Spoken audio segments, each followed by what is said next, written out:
for stopping by Sheila's Audiobooks, and I am Sheila. This recording is coming from South Texas. All stories on this recording are in the public domain per United States copyright law.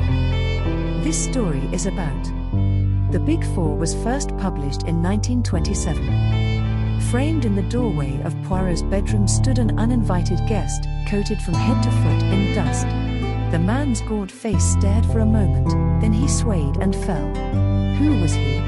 Was he suffering from shock or just exhaustion? Above all, what was the significance of the figure 4, scribbled over and over again on a sheet of paper? Poirot finds himself plunged into a world of international intrigue, risking his life to uncover the truth about number 4. But the Duchess's necklace was doomed to wait a while. A case of quite another description was waiting for us.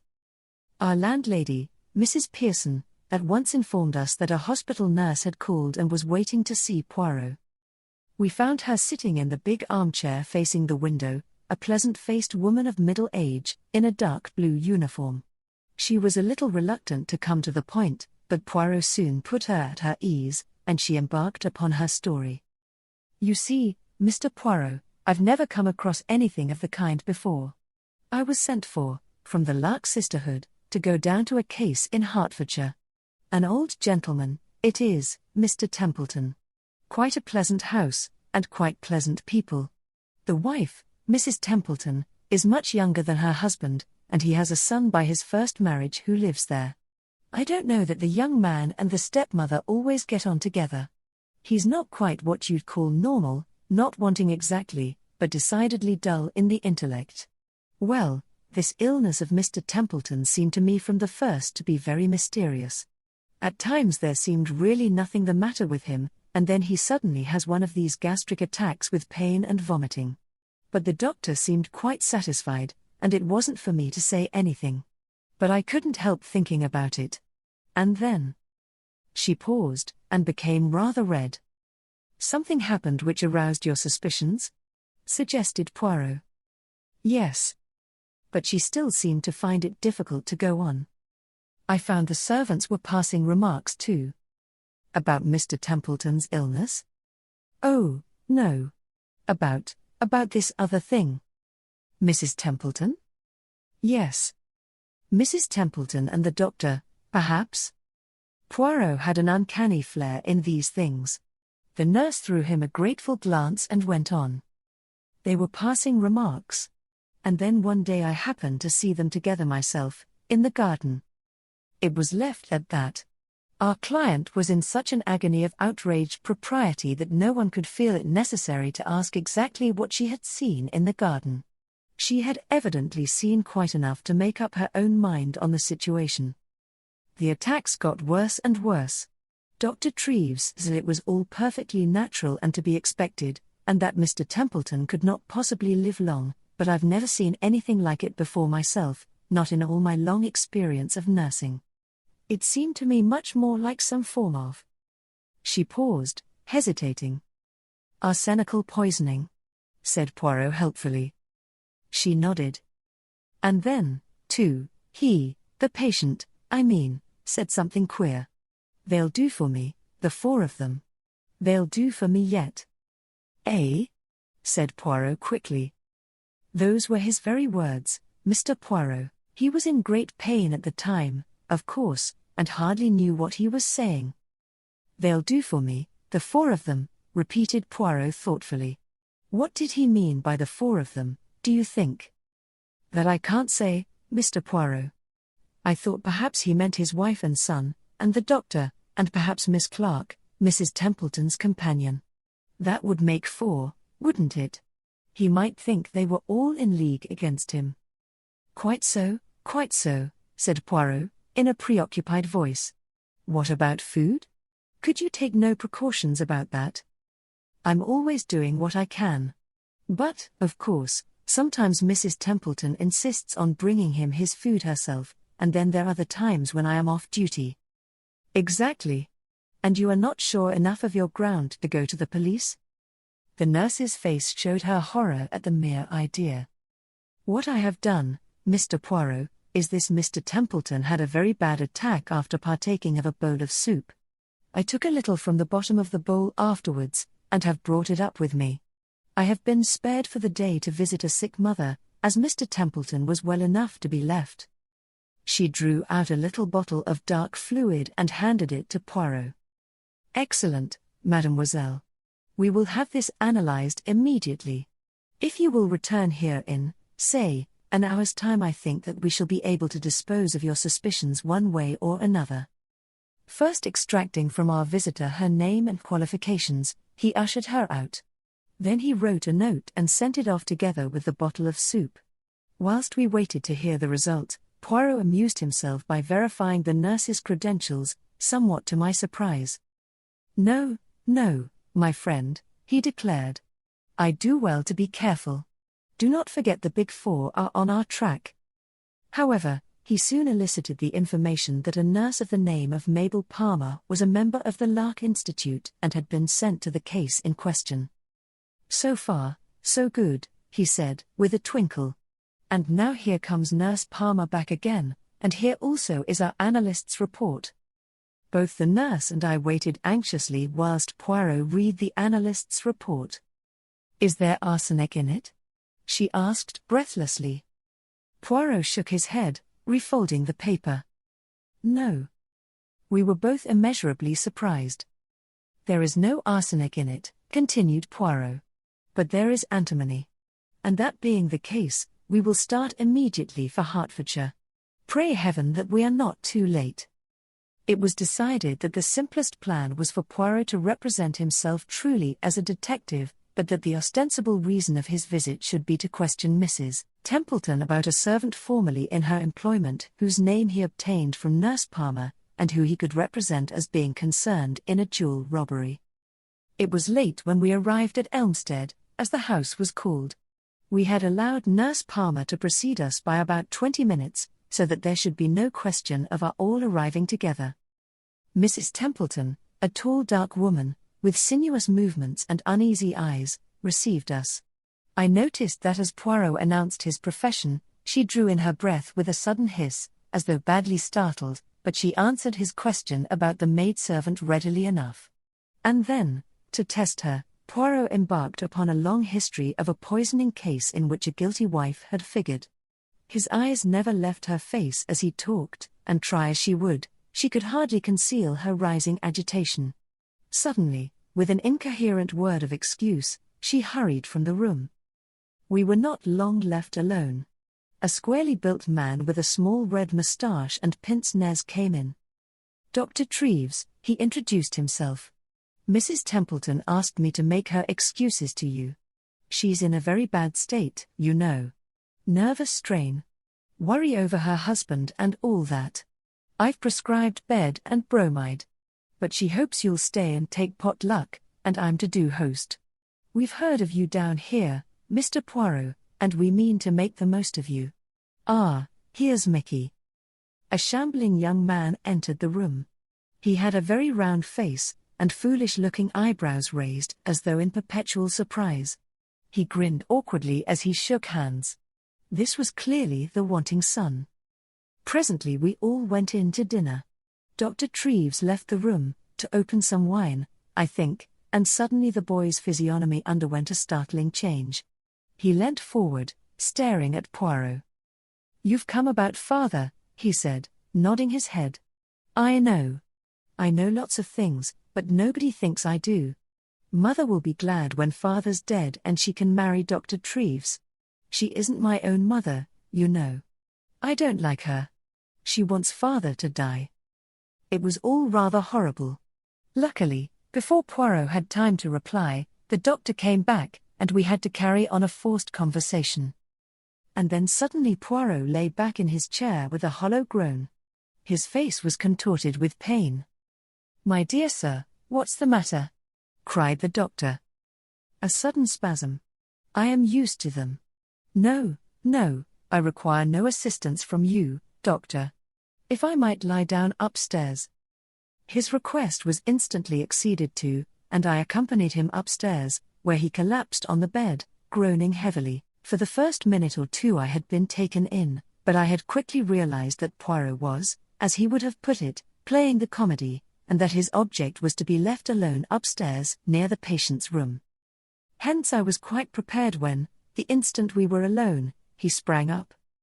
"Quick, Hastings, the window. There is ivy outside. We can climb down before they begin to suspect." "Climb down?" "Yes, we must get out of this house at once. You saw him at dinner?" "The doctor?" "No, young Templeton. His trick with his bread. Do you remember what Flossie Monroe told us before she died? That Claude Darrell had a habit of dabbing his bread on the table to pick up crumbs. Hastings, this is a vast plot, and that vacant-looking young man is our arch-enemy, number 4. Hurry." I did not wait to argue. Incredible as the whole thing seemed, it was wiser not to delay. We scrambled down the ivy as quietly as we could and made a beeline for the small town and the railway station. We were just able to catch the last train, the 8.34, which would land us in town about 11 o'clock. "A plot," said Poirot thoughtfully. "How many of them were in it, I wonder? I suspect that the whole Templeton family are just so many agents of the Big Four. Did they simply want to decoy us down there? Or was it more subtle than that? Did they intend to play the comedy down there and keep me interested until they had had time to do what? I wonder now." He remained very thoughtful. Arrived at our lodgings, he restrained me at the door of the sitting room.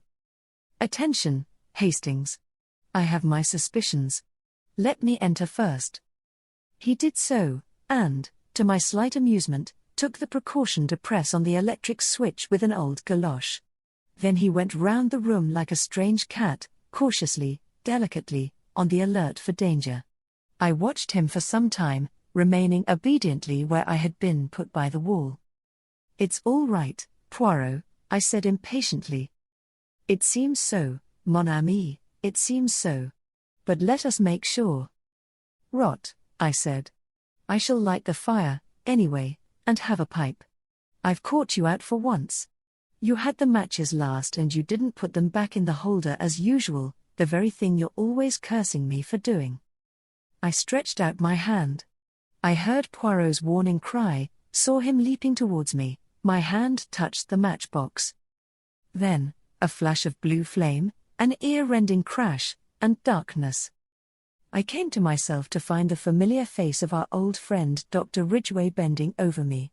An expression of relief passed over his features. "Keep still," he said soothingly. "You're all right.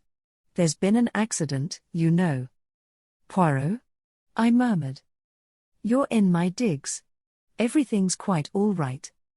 A cold fear clutched at my heart, his evasion woke a horrible fear. "Poirot?" I reiterated. "What of Poirot?" He saw that I had to know and that further evasions were useless. "By a miracle you escaped, Poirot, did not."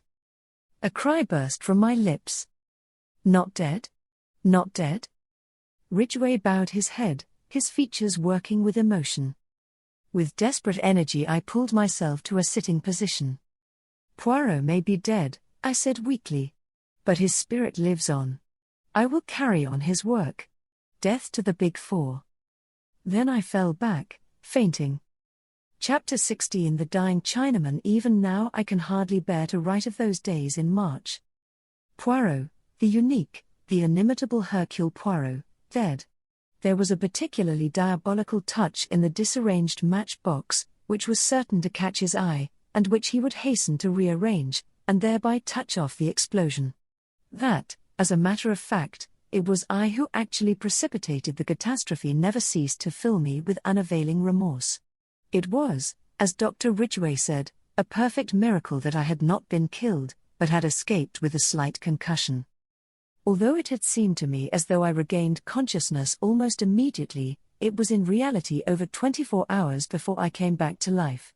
It was not until the evening of the day following that I was able to stagger feebly into an adjoining room, and view with deep emotion the plain elm coffin which held the remains of one of the most marvelous men this world has ever known. From the very first moment of regaining consciousness I had only one purpose in mind, to avenge Poirot's death, and to hunt down the Big Four remorselessly. I had thought that Ridgway would have been of one mind with me about this, but to my surprise the good doctor seemed unaccountably lukewarm. Get back to South America was his advice, tendered on every occasion. Why attempt the impossible? Put as delicately as possible, his opinion amounted to this: if Poirot, the unique Poirot, had failed, was it likely that I should succeed?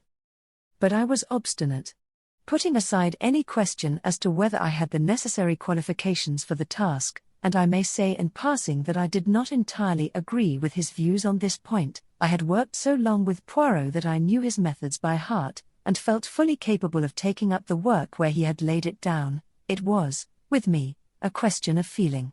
My friend had been foully murdered.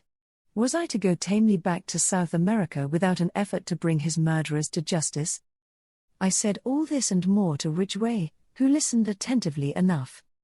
All the same, he said when I had finished, my advice does not vary. I am earnestly convinced that Poirot himself, if he were here, would urge you to return. In his name, I beg of you, Hastings, abandon these wild ideas and go back to your ranch. To that only one answer was possible, and, shaking his head sadly, he said no more. It was a month before I was fully restored to health. Towards the end of April, I sought, and obtained, an interview with the Home Secretary. Mr. Crowther's manner was reminiscent of that of Dr. Ridgway. It was soothing and negative. Whilst appreciating the offer of my services, he gently and considerately declined them. The papers referred to by Poirot had passed into his keeping, and he assured me that all possible steps were being taken to deal with the approaching menace. With that cold comfort I was forced to be satisfied. Mr. Crowther ended the interview by urging me to return to South America. I found the whole thing profoundly unsatisfactory. I should, I suppose, in its proper place, have described Poirot's funeral. It was a solemn and moving ceremony, and the extraordinary number of floral tributes passed belief. They came from high and low alike, and bore striking testimony to the place my friend had made for himself in the country of his adoption. For myself, I was frankly overcome by emotion as I stood by the graveside and thought of all our varied experiences and the happy days we had passed together. By the beginning of May I had mapped out a plan of campaign. I felt that I could not do better than keep Poirot's scheme of advertising for any information respecting Claude Darrell. I had an advertisement to this effect inserted in a number of morning newspapers, and I was sitting in a small restaurant in Soho, and judging of the effect of the advertisement, when a small paragraph in another part of the paper gave me a nasty shock. Very briefly, it reported the mysterious disappearance of Mr. John Ingalls from the SS Shanghai shortly after the latter had left Marseille. Although the weather was perfectly smooth, it was feared that the unfortunate gentleman must have fallen overboard. The paragraph ended with a brief reference to Mr. Ingles's long and distinguished service in China. The news was unpleasant. I read into Ingles's death a sinister motive. Not for one moment did I believe the theory of an accident. Ingalls had been murdered, and his death was only too clearly the handiwork of that accursed Big Four. As I sat there, stunned by the blow, and turning the whole matter over in my mind, I was startled by the remarkable behavior of the man sitting opposite me. So far I had not paid much attention to him. He was a thin, dark man of middle age, sallow of complexion, with a small pointed beard. He had sat down opposite me so quietly that I had hardly noticed his arrival. But his actions now were decidedly peculiar, to say the least of them. Leaning forward, he deliberately helped me to salt, putting it in 4 little heaps round the edge of my plate. "You will excuse me," he said, in a melancholy voice. "To help a stranger to salt is to help them to sorrow, they say. That may be an unavoidable necessity.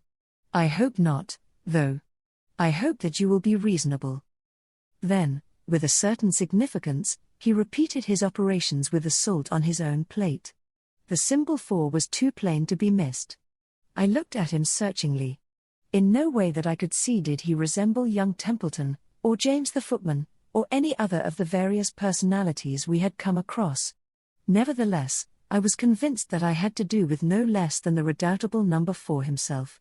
In his voice there was certainly a faint resemblance to the buttoned-up stranger who had called upon us in Paris. I looked round, undecided as to my course of action. Reading my thoughts, he smiled and gently shook his head. "I should not advise it," he remarked. "Remember what came of your hasty action in Paris. Let me assure you that my way of retreat is well assured. Your ideas are inclined to be a little crude, Captain Hastings, if I may say so." "You devil," I said, choking with rage, "you incarnate devil." "Heated, just a trifle heated. Your late lamented friend would have told you that a man who keeps calm has always a great advantage." "You dare to speak of him," I cried. "The man you murdered so foully. And you come here." He interrupted me. "I came here for an excellent and peaceful purpose. To advise you to return at once to South America. If you do so, that is the end of the matter as far as the Big Four are concerned. You and yours will not be molested in any way. I give you my word as to that." I laughed scornfully. "And if I refuse to obey your autocratic command?" "It is hardly a command. Shall we say that it is a warning?" There was a cold menace in his tone. "The first warning," he said softly. "You will be well advised not to disregard it." Then, before I had any hint of his intention, he rose and slipped quickly away towards the door. I sprang to my feet and was after him in a second, but by bad luck I cannoned straight into an enormously fat man, who blocked the way between me and the next table. By the time I had disentangled myself, my quarry was just passing through the doorway, and the next delay was from a waiter carrying a huge pile of plates who crashed into me without the least warning. By the time I got to the door there was no sign of the thin man with the dark beard.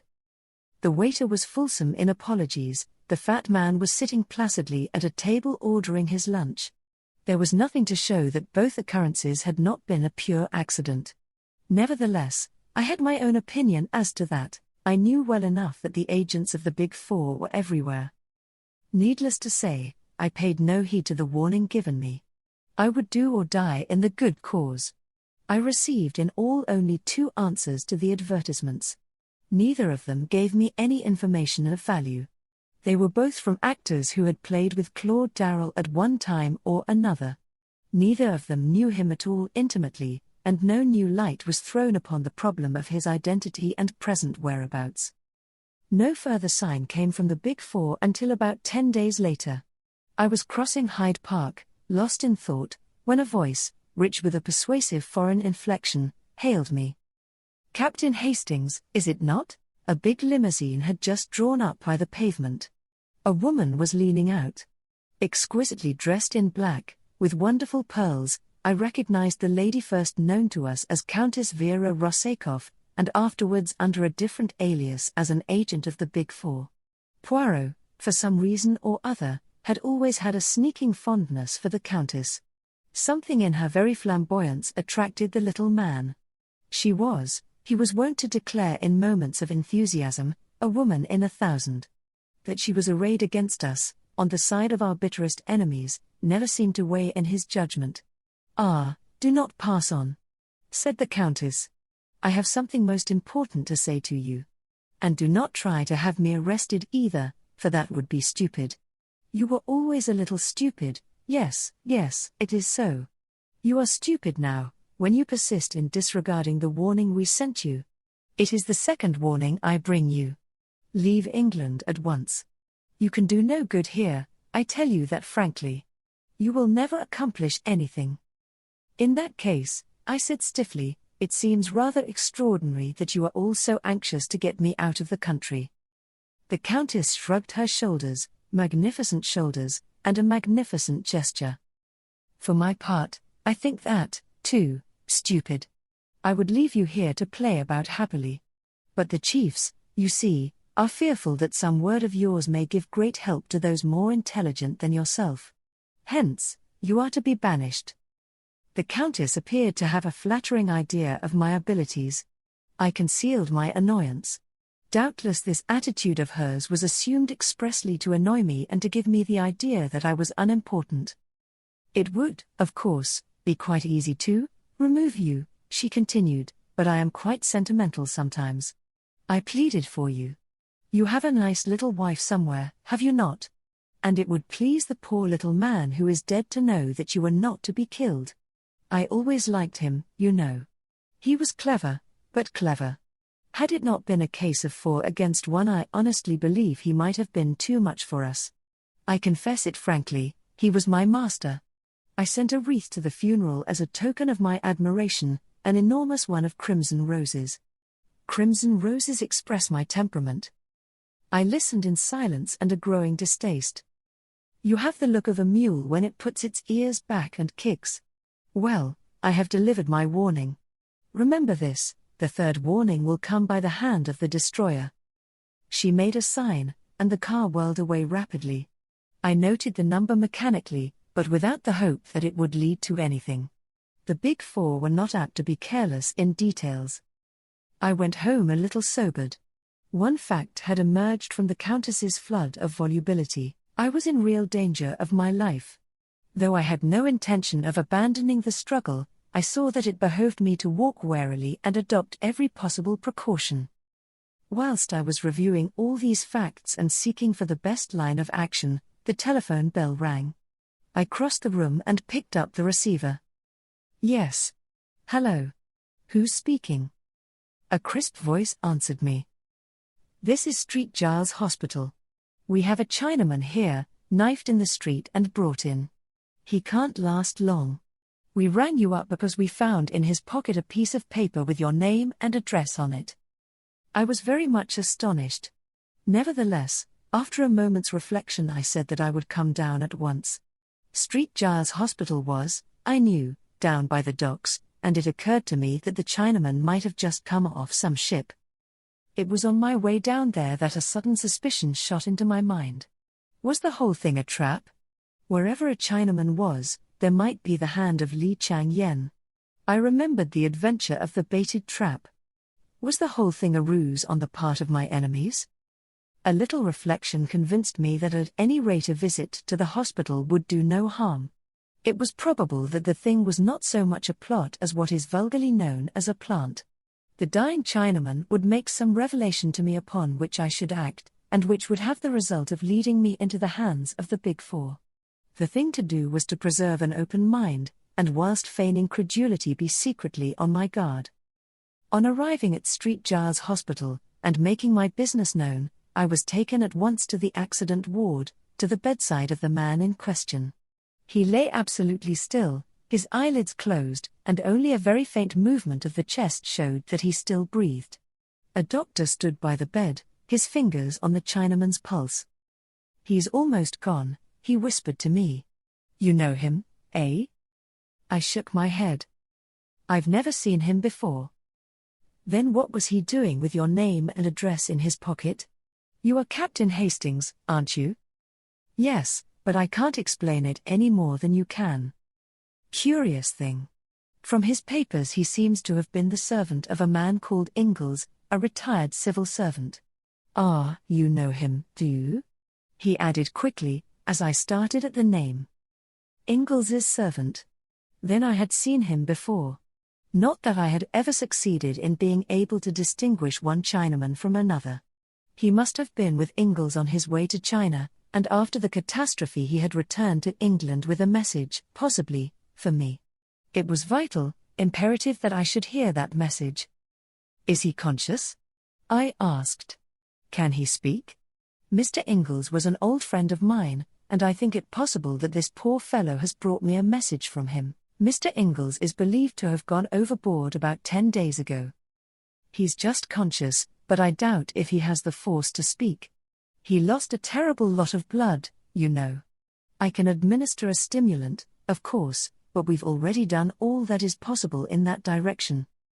Nevertheless, he administered a hypodermic injection, and I stayed by the bed, hoping against hope for a word, a sign, that might be of the utmost value to me in my work. But the minutes sped on and no sign came. And suddenly a baleful idea shot across my mind. Was I not already falling into the trap? Suppose that this Chinaman had merely assumed the part of Ingalls' servant, that he was in reality an agent of the Big Four?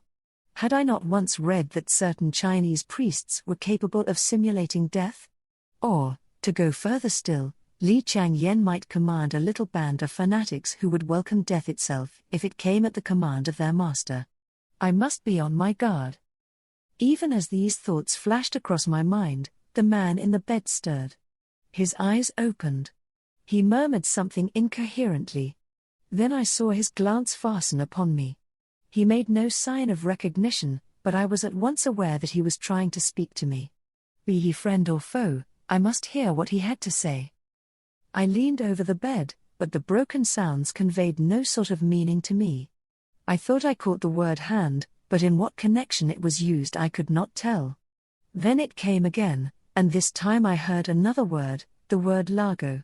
I stared in amazement, as the possible juxtaposition of the two suggested itself to me. Handel's Largo? I queried. The Chinaman's eyelids flickered rapidly, as though in assent, and he added another Italian word, the word carrozza. 2 or 3 more words of murmured Italian came to my ears, and then he fell back abruptly. The doctor pushed me aside. It was all over. The man was dead. I went out into the air again, thoroughly bewildered. Handel's Largo, and a carrozza.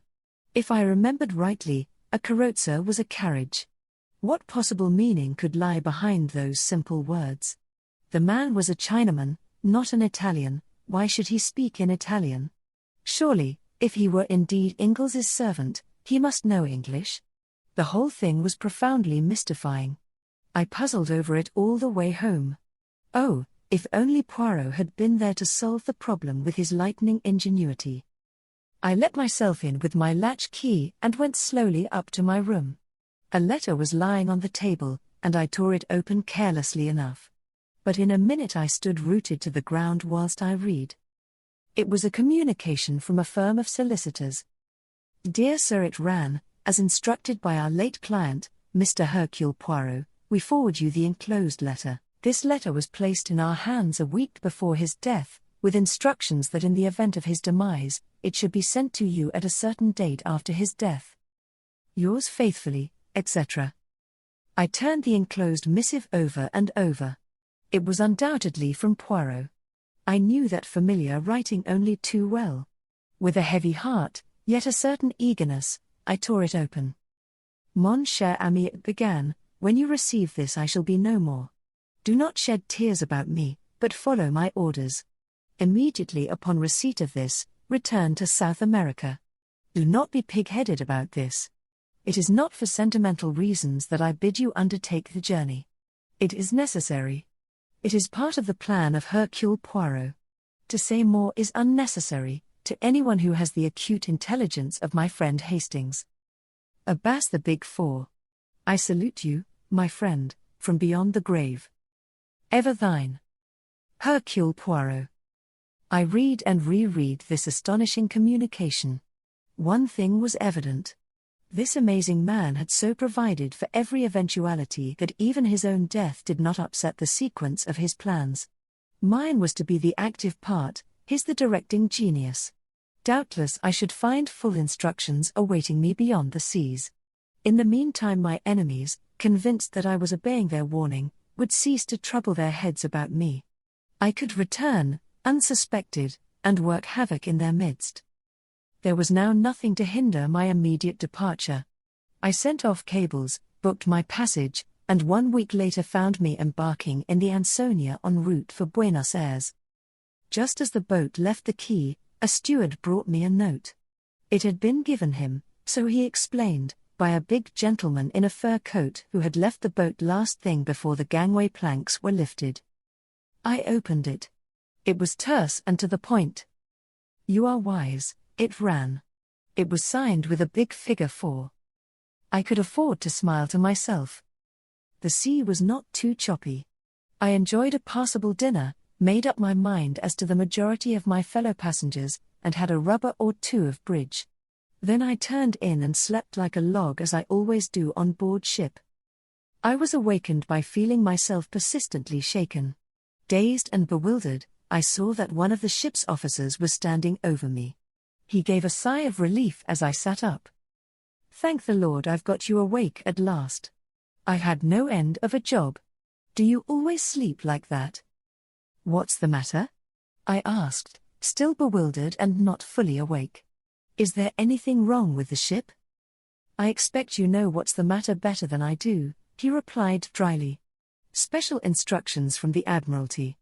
There's a destroyer waiting to take you off." "What?" I cried. "In mid-ocean.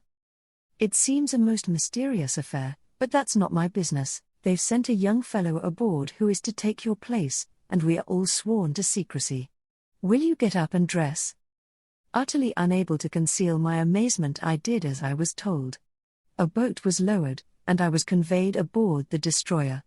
There I was received courteously, but got no further information. The commander's instructions were to land me at a certain spot on the Belgian coast.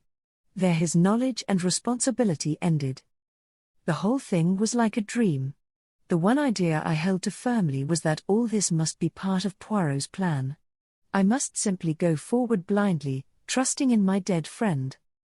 I was duly landed at the spot indicated. There a motor was waiting, and soon I was rapidly whirling along across the flat Flemish plains. I slept that night at a small hotel in Brussels. The next day we went on again. The country became wooded and hilly. I realized that we were penetrating into the Ardennes, and I suddenly remembered Poirot's saying that he had a brother who lived at Spa. But we did not go to Spa itself. We left the main road and wound into the leafy fastnesses of the hills, till we reached a little hamlet, and an isolated white villa high on the hillside. Here the car stopped in front of the green door of the villa. The door opened as I alighted. An elderly manservant stood in the doorway bowing. "Mr. le Capitaine Hastings?" he said in French. "Monsieur le Capitaine is expected. If he will follow me." He led the way across the hall, and flung open a door at the back, standing aside to let me pass in. I blinked a little, for the room faced west and the afternoon sun was pouring in. Then my vision cleared and I saw a figure waiting to welcome me with outstretched hands. It was, oh, impossible, it couldn't be, but yes. "Poirot!" I cried, and for once did not attempt to evade the embrace with which he overwhelmed me. But yes, it is indeed I.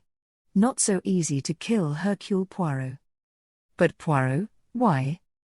A ruse de guerre, my friend, a ruse de guerre. All is now ready for our grand coup. But you might have told me. No, Hastings, I could not. Never, in 1,000 years, could you have acted the part at the funeral. As it was perfect. It could not fail to carry conviction to the Big Four. But what I've been through. Do not think me too unfeeling. I carried out the deception partly for your sake. I was willing to risk my own life, but I had qualms about continually risking yours. So, after the explosion, I have an idea of great brilliancy. The good Ridgway, he enables me to carry it out. I am dead, you will return to South America. But, mon ami, that is just what you would not do. In the end I have to arrange a solicitor's letter, and a long rigmarole, but, at all events, here you are, that is the great thing. And now we lie here, perdu, till the moment comes for the last grand coup, the final overthrowing of the Big Four. Chapter 17 Number 4 wins a trick. From our quiet retreat in the Ardennes we watched the progress of affairs in the great world. We were plentifully supplied with newspapers, and every day Poirot received a bulky envelope, evidently containing some kind of report. He never showed these reports to me, but I could usually tell from his manner whether its contents had been satisfactory or otherwise. He never wavered in his belief that our present plan was the only one likely to be crowned by success. As a minor point, Hastings, he remarked one day, I was in continual fear of your death lying at my door. And that rendered me nervous, like a cat upon the jumps, as you say. But now I am well satisfied. Even if they discover that the Captain Hastings who landed in South America is an impostor, I do not think they will discover it. They are not likely to send an agent out there who knows you personally, they will only believe that you are trying to circumvent them in some clever manner of your own, and will pay no serious attention to discovering your whereabouts. Of the one vital fact, my supposed death, they are thoroughly convinced. They will go ahead and mature their plans. And then? I asked eagerly. And then, mon ami, grand resurrection of Hercule Poirot. At the 11th hour I reappear, throw all into confusion, and achieve the supreme victory in my own unique manner. I realized that Poirot's vanity was of the case-hardened variety which could withstand all attacks. I reminded him that once or twice the honors of the game had lain with our adversaries. But I might have known that it was impossible to diminish Hercule Poirot's enthusiasm for his own methods. See you, Hastings, it is like the little trick that you play with the cards. You have seen it without doubt. You take the 4 knaves, you divide them, one on top of the pack, one underneath, and so on, you cut and you shuffle, and there they are all together again. That is my object. So far I have been contending, now against one of the big 4, now against another. But let me get them all together, like the 4 knaves in the pack of cards, and then, with one coup, I destroy them all. And how do you propose to get them all together? I asked. By awaiting the supreme moment. By lying perdu until they are ready to strike. That may mean a long wait, I grumbled. Always impatient, the good Hastings. But no, it will not be so long. The one man they were afraid of, myself, is out of the way. I give them 2 or 3 months at most. His speaking of someone being got out of the way reminded me of Ingalls and his tragic death, and I remembered that I had never told Poirot about the dying Chinaman in Street Jars Hospital. He listened with keen attention to my story. Ingalls' servant, eh? And the few words he uttered were in Italian. Curious. That's why I suspected it might have been a plant on the part of the Big 4. Your reasoning is at fault, Hastings. Employ the little grey cells. If your enemies wished to deceive you, they would assuredly have seen to it that the Chinaman spoke in intelligible pidgin English. No, the message was genuine. Tell me again all that you heard. First of all he made a reference to Handel's Largo, and then he said something that sounded like Carozo. That's a carriage, isn't it? Nothing else? Well, just at the end he murmured something like Cara somebody or other, some woman's name. Zia, I think. But I don't suppose that had any bearing on the rest of it. You would not suppose so, Hastings. Cara Zia is very important indeed. I don't see. My dear friend, you never see, and anyway the English know no geography. Geography? I cried. What has geography got to do with it? I dare say Mr. Thomas Cook would be more to the point. As usual, Poirot refused to say anything more, a most irritating trick of his. But I noticed that his manner became extremely cheerful, as though he had scored some point or other. The days went on, pleasant if a trifle monotonous. There were plenty of books in the villa, and delightful rambles all around, but I chafed sometimes at the forced inactivity of our life, and marveled at Poirot's state of placid content. Nothing occurred to ruffle our quiet existence, and it was not until the end of June, well within the limit that Poirot had given them, that we had our news of the Big 4. A car drove up to the villa early one morning, such an unusual event in our peaceful life that I hurried down to satisfy my curiosity. I found Poirot talking to a pleasant-faced young fellow of about my own age. He introduced me. This is Captain Harvey, Hastings, one of the most famous members of your intelligence service. Not famous at all, I'm afraid, said the young man, laughing pleasantly. Not famous except to those in the know, I should have said. Most of Captain Harvey's friends and acquaintances consider him an amiable but brainless young man, devoted only to the trot of the fox or whatever the dance is called. We both laughed. Well, to business, said Poirot. You are of opinion the time has come, then? We are sure of it, sir. China was isolated politically yesterday. What is going on out there, nobody knows. No news of any kind, wireless or otherwise, has come through, just a complete break, and silence. Li Chang-yen has shown his hand. And the others? Abe Ryland arrived in England a week ago, and left for the continent yesterday. And Madame Olivier? Madame Olivier left Paris last night. For Italy? For Italy, sir. As far as we can judge, they are both making for the resort you indicated, though how you knew that, that is not the cap with the feather for me. That was the work of Hastings here. He conceals his intelligence, you comprehend, but it is profound for all that. Harvey looked at me with due appreciation, and I felt rather uncomfortable. All is in train, then, said Poirot. He was pale now, and completely serious. The time has come. The arrangements are all made. Everything you ordered has been carried out. The governments of Italy, France and England are behind you, and are all working harmoniously together. It is, in fact, a new entente, observed Poirot dryly. I am glad that Desjardins is convinced at last. Eh bien, then, we will start, or rather, I will start. You, Hastings, will remain here, yes, I pray of you. In verity, my friend, I am serious. I believed him, but it was not likely that I should consent to being left behind in that fashion. Our argument was short but decisive. It was not until we were in the train, speeding towards Paris, that he admitted that he was secretly glad of my decision. For you have a part to play, Hastings. An important part. Without you, I might well fail. Nevertheless, I felt that it was my duty to urge you to remain behind. There is danger, then? Mon ami, where there is the Big Four there is always danger. On arrival in Paris, we drove across to the Gare de l'Est, and Poirot at last announced our destination. We were bound for Bolzano and Italian Tyrol. During Harvey's absence from our carriage, I took the opportunity of asking Poirot why he had said that the discovery of the rendezvous was my work. Because it was, my friend. How Ingalls managed to get hold of the information I do not know, but he did, and he sent it to us by his servant. We are bound, mon ami, for Carsi, the new Italian name for which is Lago di Caezza.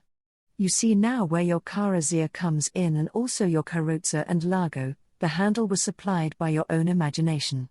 Possibly some reference to the information coming from the hand of Mr. Ingalls started the train of association.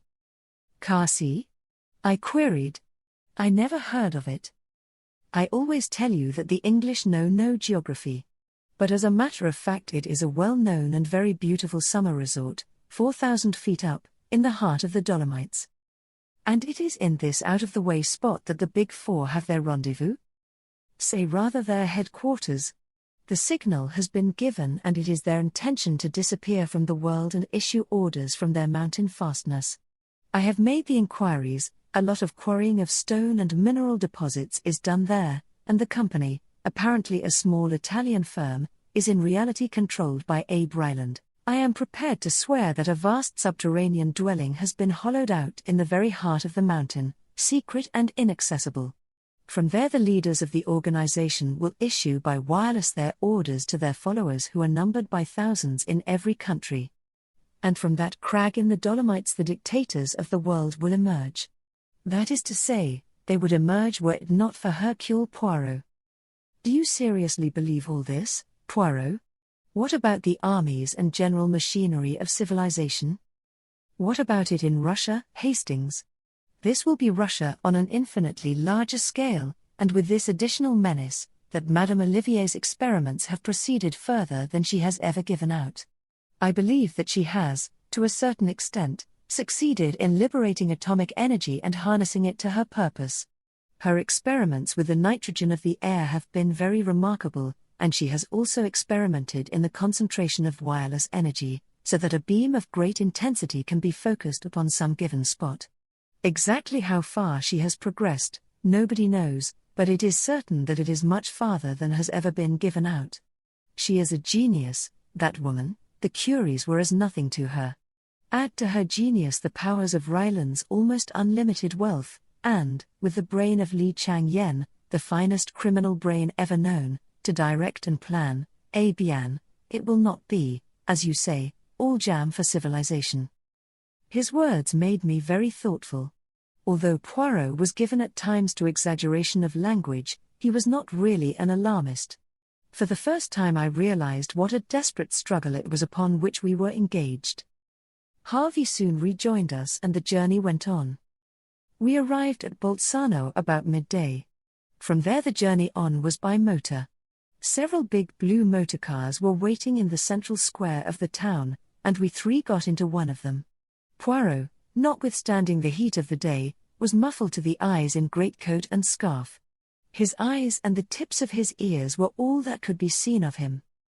I did not know whether this was due to precaution or merely his exaggerated fear of catching a chill. The motor journey took a couple of hours. It was a really wonderful drive. For the first part of the way we wound in and out of huge cliffs, with a trickling waterfall on one hand. Then we emerged into a fertile valley, which continued for some miles, and then, still winding steadily upwards, the bare rocky peaks began to show with dense clustering pine woods at their base. The whole place was wild and lovely. Finally a series of abrupt curves, with the road running through the pine woods on either side, and we came suddenly upon a big hotel and found that we had arrived. Our rooms had been reserved for us, and under Harvey's guidance we went straight up to them. They looked straight out over the rocky peaks and the long slopes of pine woods leading up to them. Poirot made a gesture towards them. "It is there?" he asked in a low voice. "Yes," replied Harvey. "There is a place called the Felsen Labyrinth, all big boulders piled about in a most fantastic way, a path winds through them.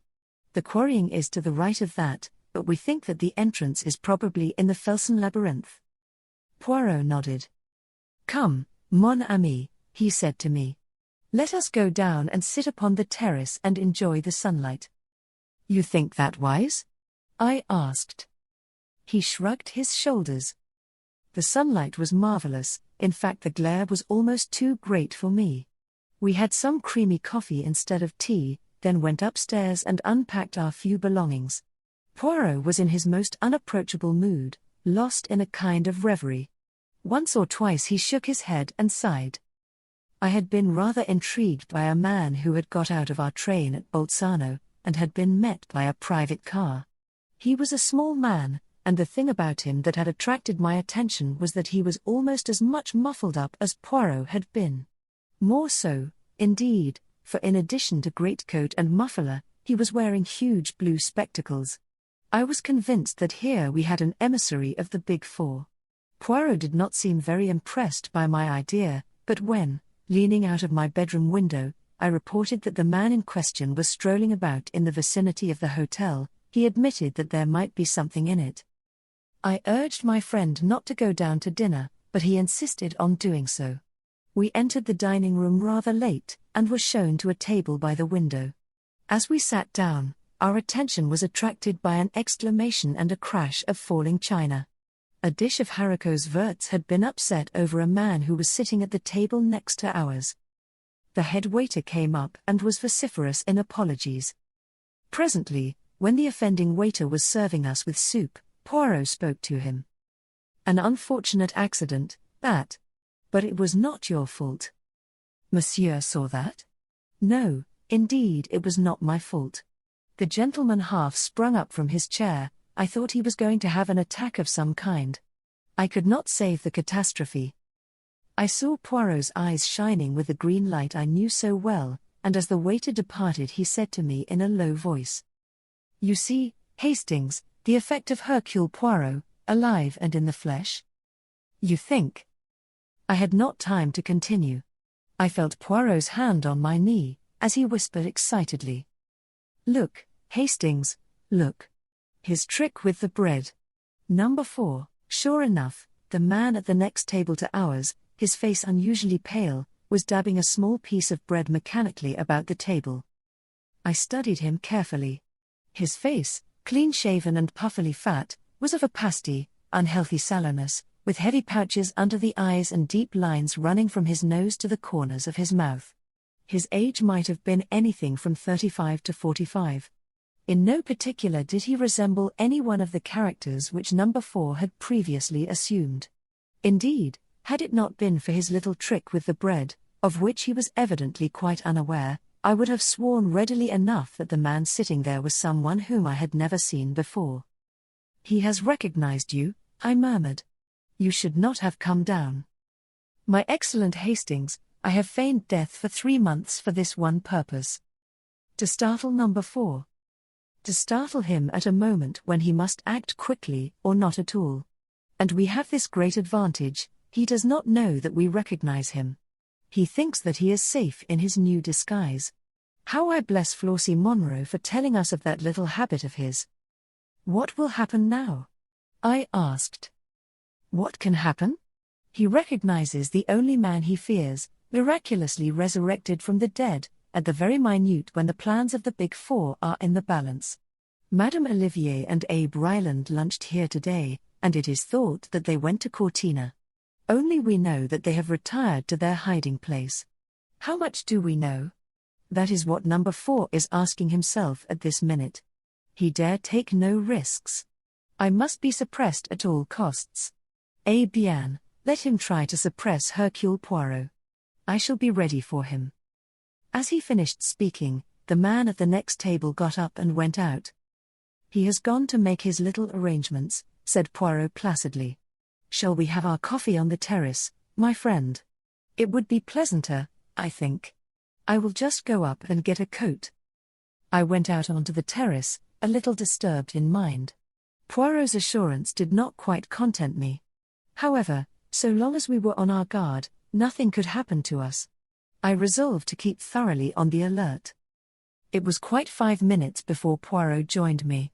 With his usual precautions against cold, he was muffled up to the ears. He sat down beside me and sipped his coffee appreciatively. Only in England is the coffee so atrocious, he remarked. On the continent they understand how important it is for the digestion that it should be properly made. As he finished speaking, the man from the next table suddenly appeared on the terrace. Without any hesitation, he came over and drew up a third chair to our table. You do not mind my joining you, I hope, he said in English. Not at all, monsieur, said Poirot. I felt very uneasy. It is true that we were on the terrace of the hotel, with people all round us, but nevertheless I was not satisfied. I sensed the presence of danger. Meanwhile number 4 chatted away in a perfectly natural manner. It seemed impossible to believe that he was anything but a bona fide tourist. He described excursions and motor trips, and posed as quite an authority on the neighborhood. He took a pipe from his pocket and began to light it. Poirot drew out his case of tiny cigarettes. As he placed one between his lips, the stranger leant forward with a match. Let me give you a light. As he spoke, without the least warning, all the lights went out. There was a chink of glass, and something pungent under my nose, suffocating me. Chapter 18 in the Felsen Labyrinth. I could not have been unconscious more than a minute. I came to myself being hustled along between 2 men. They had me under each arm, supporting my weight, and there was a gag in my mouth. It was pitch dark, but I gathered that we were not outside, but passing through the hotel.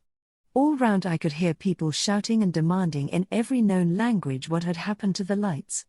My captors swung me down some stairs. We passed along a basement passage, then through a door and out into the open again through a glass door at the back of the hotel. In another moment we had gained the shelter of the pine trees. I had caught a glimpse of another figure in a similar plight to myself, and realized that Poirot, too, was a victim of this bold coup. By sheer audacity, number 4 had won the day.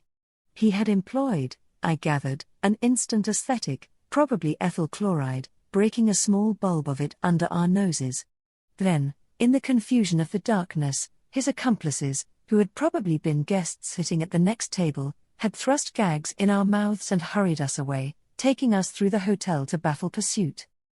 I cannot describe the hour that followed. We were hurried through the woods at a breakneck pace, going uphill the whole time. At last we emerged in the open, on the mountain side, and I saw just in front of us an extraordinary conglomeration of fantastic rocks and boulders.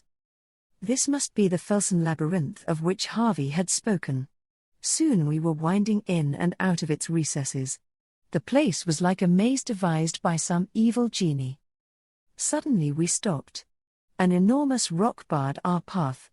One of the men stooped and seemed to push on something when, without a sound, the huge mass of rock turned on itself and disclosed a small tunnel-like opening leading into the mountain side. Into this we were hurried, For some time the tunnel was narrow, but presently it widened, and before very long we came out into a wide rocky chamber lighted by electricity. There the gags were removed. At a sign from number 4, who stood facing us with mocking triumph in his face, we were searched and every article was removed from our pockets, including Poirot's little automatic pistol. A pang smote me as it was tossed down on the table. We were defeated, hopelessly defeated and outnumbered. It was the end. "Welcome to the headquarters of the Big Four, Mr. Hercule Poirot," said number 4 in a mocking tone. "To meet you again is an unexpected pleasure. But was it worth while returning from the grave only for this?" Poirot did not reply. I dared not look at him. "Come this way," continued number 4. "Your arrival will be somewhat of a surprise to my colleagues." He indicated a narrow doorway in the wall. We passed through and found ourselves in another chamber. At the very end of it was a table behind which 4 chairs were placed. The end chair was empty, but was draped with a mandarin's cape. On the second, smoking a cigar, sat Mr. Abe Ryland. Leaning back in the third chair, with her burning eyes and her nun's face, was Madame Olivier. Number 4 took his seat on the 4th chair. We were in the presence of the Big Four. Never before had I felt so fully the reality and the presence of Li Changyen as I did now when confronting his empty seat. Far away in China, he yet controlled and directed this malign organization. Madame Olivier gave a faint cry on seeing us. Ryland, more self-controlled, only shifted his cigar, and raised his grizzled eyebrows. "Hercule Poirot," said Ryland slowly. "This is a pleasant surprise. You put it over on us all right. We thought you were good and buried. No matter, the game is up now." There was a ring as of steel in his voice. Madame Olivier said nothing, but her eyes burned, and I disliked the slow way she smiled. "Madame and messieurs, I wish you good evening," said Poirot quietly. Something unexpected, something I had not been prepared to hear in his voice made me look at him. He seemed quite composed. Yet there was something about his whole appearance that was different. Then there was a stir of draperies behind us, and the Countess Vera Rossakoff came in. "Ah," said number 4. "Our valued and trusted lieutenant. An old friend of yours is here, my dear lady." The Countess whirled round with her usual vehemence of movement. "God in heaven!" she cried. "It is the little man. Ah! But he has the 9 lives of a cat. Oh, little man, why did you mix yourself up in this?" "Madam," said Poirot, with a bow. "Me, like the great Napoleon, I am on the side of the big battalions." As he spoke I saw a sudden suspicion flash into her eyes, and at the same moment I knew the truth which subconsciously I already sensed. The man beside me was not Hercule Poirot. He was very like him, extraordinarily like him. There was the same egg-shaped head, the same strutting figure, delicately plump. But the voice was different, and the eyes instead of being green were dark, and surely the moustaches, those famous moustaches? My reflections were cut short by the Countess's voice. She stepped forward, her voice ringing with excitement. "You have been deceived. That man is not Hercule Poirot." Number 4 uttered an incredulous exclamation, but the Countess leant forward and snatched at Poirot's moustaches. They came off in her hand, and then, indeed, the truth was plain. For this man's upper lip was disfigured by a small scar which completely altered the expression of the face. "Not Hercule Poirot," muttered number 4. "But who can he be then?"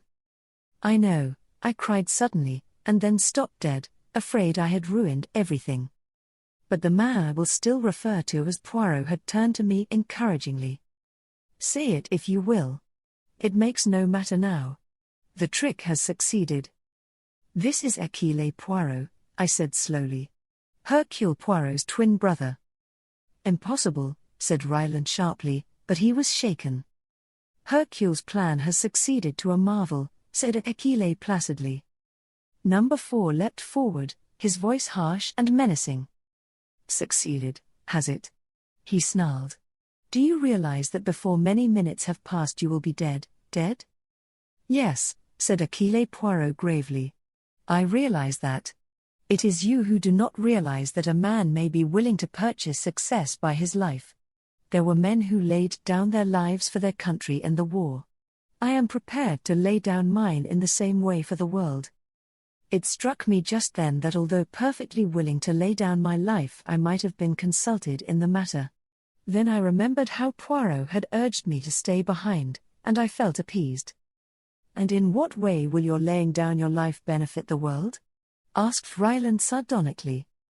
"I see that you do not perceive the true inwardness of Hercule's plan. To begin with, your place of retreat was known some months ago, and practically all the visitors, hotel assistants and others are detectives or Secret Service men. A cordon has been drawn round the mountain. You may have more than one means of egress, but even so you cannot escape. Poirot himself is directing the operations outside. My boots were smeared with a preparation of aniseed tonight, before I came down to the terrace in my brother's place. Hounds are following the trail. It will lead them infallibly to the rock in the Felsen labyrinth where the entrance is situated. You see, do what you will to us, the net is drawn tightly round you. You cannot escape." Madame Olivier laughed suddenly. "You are wrong. There is one way we can escape, and, like Samson of old, destroy our enemies at the same time. What do you say, my friends?" Ryland was staring at Achille Poirot. "Suppose he's lying," he said hoarsely. The other shrugged his shoulders. "In an hour it will be dawn. Then you can see for yourself the truth of my words. Already they should have traced me to the entrance in the Felsen labyrinth." Even as he spoke, there was a far-off reverberation, and a man ran in shouting incoherently. Ryland sprang up and went out. Madame Olivier moved to the end of the room and opened a door that I had not noticed. Inside I caught a glimpse of a perfectly equipped laboratory which reminded me of the one in Paris. Number 4 also sprang up and went out. He returned with Poirot's revolver which he gave to the Countess. "There is no danger of their escaping," he said grimly. "But still you had better have this." Then he went out again. The Countess came over to us and surveyed my companion attentively for some time. Suddenly she laughed. "You are very clever, Mr. Achille Poirot," she said mockingly. "Madam, let us talk business. It is fortunate that they have left us alone together. What is your price?" "I do not understand." "What price?"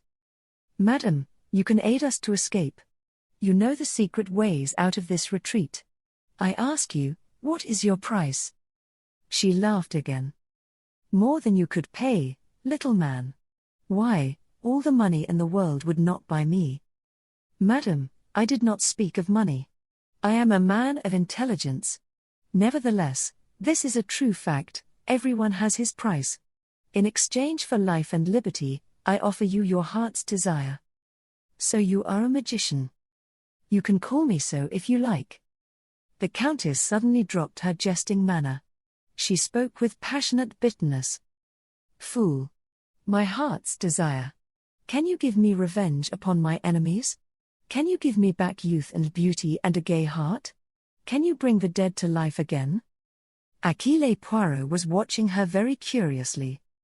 "Which of the three, madam? Make your choice." She laughed sardonically. "You will sell me the elixir of life, perhaps. Come, I will make a bargain with you. Once, I had a child. Find my child for me, and you shall go free." "Madam, I agree. It is a bargain. Your child shall be restored to you. On the faith of Hercule Poirot himself." Again that strange woman laughed, this time long and unrestrainedly. "My dear Mr. Poirot, I am afraid I laid a little trap for you. It is very kind of you to promise to find my child for me, but, you see, I happen to know that you would not succeed, and so that would be a very one-sided bargain, would it not? Madam, I swear to you by the holy angels that I will restore your child to you. I asked you before, Mr. Poirot, could you restore the dead to life? Then the child is dead?" "Yes." He stepped forward and took her wrist. "Madame, I who speak to you, swear once more. I will bring the dead to life." She stared at him as though fascinated. "You do not believe me. I will prove my words. Get my pocketbook which they took from me." She went out of the room, and returned with it in her hand. Throughout all she retained her grip on the revolver. I felt that Achille Poirot's chances of bluffing her were very slight. The Countess Vera Rossakoff was no fool. "Open it, madam. The flap on the left-hand side. That is right. Now take out that photograph and look at it." Wonderingly, she took out what seemed to be a small snapshot. No sooner had she looked at it than she uttered a cry and swayed as though about to fall. Then she almost flew at my companion. Where? You shall tell me. Where? Remember your bargain, madam." Yes, I will trust you. Quick, before they come back." Catching him by the hand, she drew him quickly and silently out of the room. I followed. From the outer room she led us into the tunnel by which we had first entered, but a short way along this forked, and she turned off to the right. Again and again the passage divided, but she led us on, never faltering or seeming to doubt her way, and with increasing speed. "If only we are in time," she panted. "We must be out in the open before the explosion occurs." Still we went on. I understood that this tunnel led right through the mountain and that we should finally emerge on the other side, facing a different valley. The sweat streamed down my face, but I raced on. And then, far away, I saw a gleam of daylight. Nearer and nearer. I saw green bushes growing. We forced them aside, pushed our way through. We were in the open again, with the faint light of dawn making everything rosy. Poirot's cordon was a reality. Even as we emerged, 3 men fell upon us, but released us again with a cry of astonishment. "Quick!" cried my companion. "Quick, there is no time to lose." But he was not destined to finish. The earth shook and trembled under our feet, there was a terrific roar and the whole mountain seemed to dissolve. We were flung headlong through the air. I came to myself at last. I was in a strange bed and a strange room. Someone was sitting by the window. He turned and came and stood by me. It was Achille Poirot, or, stay, was it? The well-known ironical voice dispelled any doubts I might have had. "But yes, my friend, it is I. Brother Achille has gone home again, to the land of myths. It was I all the time. It is not only number 4 who can act a part. Belladonna in the eyes, the sacrifice of the moustaches, and a real scar the inflicting of which caused me much pain 2 months ago, but I could not risk a fake beneath the eagle eyes of number 4. And the final touch, your own knowledge and belief that there was such a person as Achille Poirot. It was invaluable, the assistance you rendered me. Half the success of the coup is due to you. The whole crux of the affair was to make them believe that Hercule Poirot was still at large directing operations. Otherwise, everything was true, the aniseed, the cordon, etc. But why not really send a substitute? And let you go into danger without me by your side? You have a pretty idea of me there. Besides, I always had a hope of finding a way out through the Countess. How on earth did you manage to convince her? It was a pretty thin story to make her swallow all that about a dead child.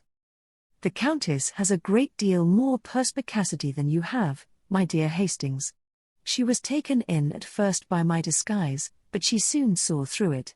When she said, "You are very clever, Mr. Achille Poirot," I knew that she had guessed the truth. It was then or never to play my trump card. All that rigmarole about bringing the dead to life?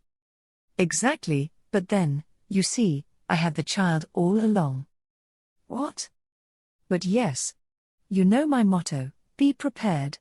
As soon as I found that the Countess Rossakoff was mixed up with the Big Four, I had every possible inquiry made as to her antecedents. I learnt that she had had a child who was reported to have been killed, and I also found that there were discrepancies in the story which led me to wonder whether it might not, after all, be alive.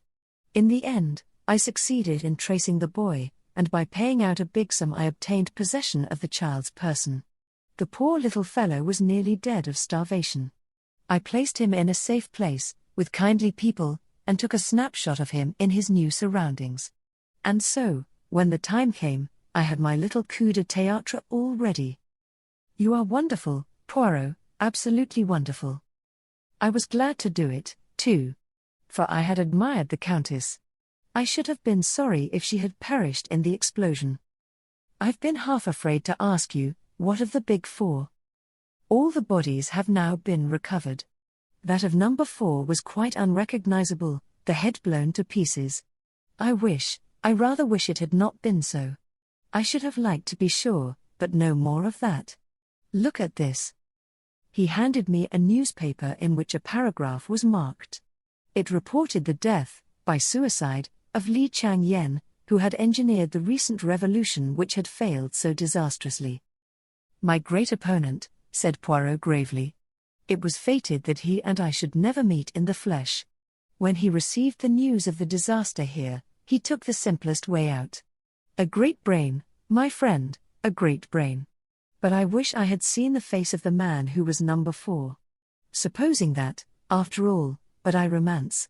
He is dead. Yes, mon ami, together we have faced and routed the big four, and now you will return to your charming wife, and I shall retire. The great case of my life is over, anything else will seem tame after this. No, I shall retire. Possibly I shall grow vegetable marrows. I might even marry and range myself. He laughed heartily at the idea, but with a touch of embarrassment. I hope small men always admire big, flamboyant women. Marry and range myself, he said again. Who knows? The end.